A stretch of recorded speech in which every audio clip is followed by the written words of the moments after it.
नमस्कार. तारळी धरणाचे पाणी सोडण्यात आलेले आहे, तरी नदीकाठच्या गावांनी सतर्क राहावे.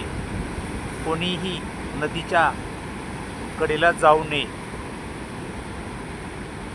पाणी जास्त प्रमाणे धरण परिक्षेत्रामध्ये जास्त प्रमाणात पर्जन्यवृष्टी असल्यामुळे पावसाचं प्रमाण वाढल्यामुळे धरणातून पाण्याचा विसर्ग मोठ्या प्रमाणात करण्यात आलेला आहे. तरी नदीकाठच्या गावाने सतर्क राहावे ही विनंती प्रशासनाची.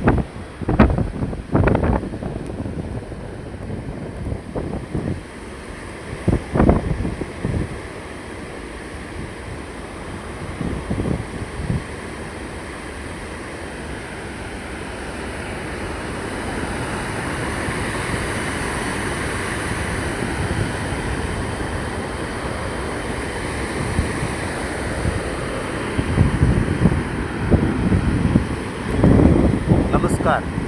प्रशासनातर्फे कळवण्यात येत आहे की तारळी धरणातून मोठ्या प्रमाणात पाण्याचा विसर्ग करण्यात येत आहे. तरी धरण परिक्षेत्रामध्ये अतिवृष्टी जास्त प्रमाणात असल्यामुळे पाणी सोडण्यात आलेले आहे. तरी नदीकाठच्या गावांनी सतर्क राहावे.